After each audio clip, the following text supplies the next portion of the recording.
మరో breaking news చూస్తున్నాం. హైదరాబాద్లోని కిడ్నీ రాకెట్ కుంభకోణంపై ప్రభుత్వం సీరియస్ అయింది. సరూర్ నగర్ అలకానంద హాస్పిటల్ కిడ్నీ రాకెట్పై ప్రభుత్వం నిజ నిర్ధారణ కమిటీ వేసింది. దీంతో కమిటీ గాంధీ ఆసుపత్రికి రానుంది. కిడ్నీ రాకెట్ ప్రధాన సూత్రధారులపై నిజాలు తెలుసుకునేందుకు కమిటీని నియమించింది ప్రభుత్వం. ఉస్మానియా మాజీ సూపరింటెండెంట్ నాగేందర్ నేతృత్వంలో నెఫ్రాలజిస్టు, యూరాలజిస్టులతో కలిపి హెల్త్ మినిస్టర్ దామోదర్ రాజనరసింహ కమిటీని ఏర్పాటు చేశారు. ఈ క్రమంలో అలకానంద హాస్పిటల్ని కమిటీ పరిశీలించింది. హాస్పిటల్స్ సీజ్లో ఉండడంతో కమిటీ సభ్యులు గాంధీ హాస్పిటల్కు వెళ్లారు.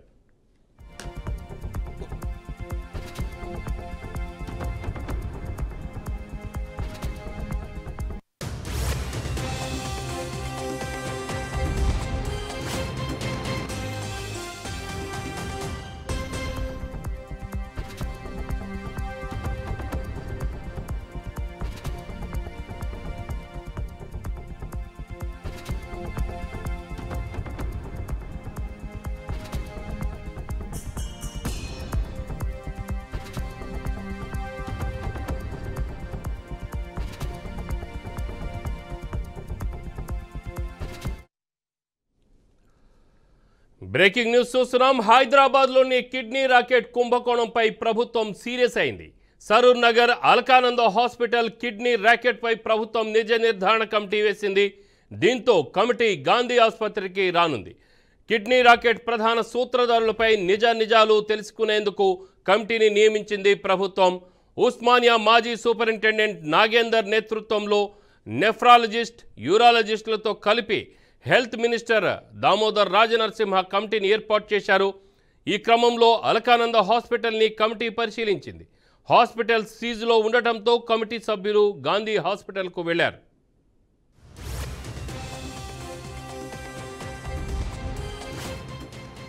దీనిపై మరింత సమాచారం మా output editor Venkat phone line అందిస్తారు. వెంకట్. రామారావు, హైదరాబాద్ లో కలకలం సృష్టించినటువంటి సరూర్ నగర్ కిడ్నీ రాకెట్ కేసుపై ప్రభుత్వం సీరియస్ అయింది. దీనిపైన ప్రభుత్వం అంటే వైద్య ఆరోగ్య శాఖ మంత్రి దామోదర్ రాజనరసింహ ఒక నిజ నిర్ధారణ కమిటీకి కూడా ఆదేశించారు. అందులోని ఉస్మానియా యూనివర్సిటీకి చెందినటువంటి మాజీ సూపరింటెండెంట్ నాగేందర్ నేతృత్వంలో ఒక నెఫ్రాలజిస్ట్, ఒక యూరాలజిస్ట్ కలిపి ఒక 3 సభ్యులతో ఉన్నటువంటి ఒక కమిటీని ఏర్పాటు చేశారు. ఈ కమిటీ అసలు ఎలా జరిగింది ఏంటనే అంశం పైన మొత్తం కంప్లీట్ గా వివరాలు సేకరించి ప్రభుత్వానికి ఒక నివేదిక ఇవ్వనుంది. మనకు తెలిసింది అలకానంద ఆసుపత్రిలో కిడ్నీ మార్పిడి కానీ కిడ్నీ అంటే నిబంధనల విరుద్ధంగా అడ్డగోలుగా రాకెట్ అంటే కిడ్నీల అమ్మకాలు కావచ్చు, వాటి కొనుగోళ్లు, ఇట్లా ఆపరేషన్స్ గుర్చప్పుడు కాకుండా చేయటం కానీ వీటన్నిటిపైన ఎంత సీరియస్ అంటే ఈ విషయం బయటకు వచ్చిన తర్వాత ప్రభుత్వం చాలా సీరియస్ అయింది. ఆ తర్వాతే ఈ విధంగా ఒక నిర్ధారణ కమిటీని కూడా ఫామ్ చేసింది గవర్నమెంట్ అంటే వైద్య ఆరోగ్య శాఖ మంత్రి దామోదర్ రాజనరసింహ ఆదేశించారు. సో వీళ్ళు వచ్చే క్రితం ఎక్కడైతే ఆరోపణలు తీవ్రంగా వచ్చేది, ఎక్కడైతే ఆ మార్పిడి కిడ్నీ మార్పిడి కావచ్చు, అమ్మకాలు కొనుగోలు ఎక్కడైతే జరిగాయో అక్కడ ఆసుపత్రి అలకానంద ఆసుపత్రికి వెళ్ళలేదు. కానీ అక్కడ అది సీజ్ లో అప్పటికే సీజ్ చేయడంతో అక్కడి నుంచి నేరుగా ఎక్కడైతే బాధితులు ఉన్నారో అంటే బాధితులు అక్కడి నుంచి ఆసుపత్రి నుంచి మా కిడ్నీ మార్పిడి కానీ అంటే కిడ్నీ అమ్మిన వాళ్ళు, అదేవిధంగా మార్పించుకున్న వాళ్ళు, వీళ్ళందరూ కూడా ఎక్కడైతే గాంధీ ఆసుపత్రితో పాటు కొన్ని ప్రైవేట్ ఆసుపత్రి, కొన్ని గవర్నమెంట్ ఆసుపత్రికి తరలించారు. కాబట్టి వాళ్ళ నుంచి ఇన్ఫర్మేషన్ తీసుకునేందుకు గాంధీ ఆసుపత్రికి ఉస్మానియా ఆసుపత్రికి కూడా తీసుకెళ్లిన ఆయన నిజ కమిటీ సభ్యులు 3 కూడా అక్కడికి వెళ్లారు.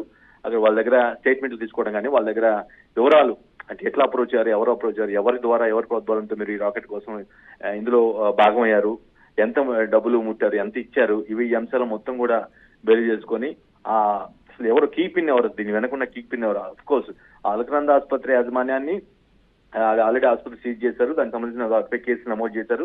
వాళ్ళని అందులో కేసులో కొంతమంది భాగం చేశారు, అంటే ఆ నిర్వాహకుల్ని భాగం చేశారు. బట్ వారి వెనక ఇంకెవరున్నారు, ఎవరి ఇంటెన్షన్ తో, ఎవరు సైలెంట్ గా అంటే బయటికి రాకుండా కనిపించకుండా ఎవరు నడిపించారు వ్యవస్థ మొత్తాన్ని అనే దానిపై ప్రధానంగా దృష్టి పెట్టినట్టుగా మనకు అర్థమవుతుంది. నిర్ధారణ కమిటీ ఉస్మానియా మాజీ సూపరింటెండెంట్ తానా నాగేంద్ర నేతృత్వంలో ఉన్నటువంటి ఈ బృందం కూడా అదే అంశాన్ని ఇప్పుడు పరిగణలో తీసుకుంటుంది. ప్రస్తుతం గాంధీ ఆసుపత్రికి వెళ్ళి అక్కడ ఉన్నటువంటి రోగులు ఎవరైతే బాధితులు ఉన్నారో, ఇక్కడ కిడ్నీ మార్పిడికి గురి అంటే కిడ్నీకి సంబంధించిన మొత్తం రాకెట్ లో భాగమైనటువంటి వ్యక్తులు బాధితులు, కోర్స్ బాధితులు అయి ఉండొచ్చు, కొంతమంది వాళ్ళకి బెనిఫిట్ అవడం కోసం వాళ్ళు డబ్బుల ద్వారా చెల్లించి చేసుకుని కావచ్చు.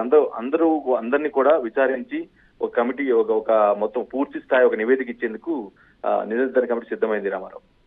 అంటే వెంకట్, ఇప్పుడు ఈ ఇంత జరుగుతున్నా కూడా ఇంతకాలం నుంచి బయటపడకపోవటానికి కారణం ఏంటి అసలు? అంటే గుట్టు చప్పుడుగా నడుస్తుందా, లేకుంటే వీరి వెనకాల రాజకీయ ప్రముఖులు అలాగనే ఏదైనా మాఫియా ఏమైనా ఇదంతా కంట్రోల్ చేస్తుందా? మాఫియా ఏమైనా దీంట్లో ఇన్వాల్వ్ అయి ఉండొచ్చు అని చెప్పేసి ఏమైనా ఉందా?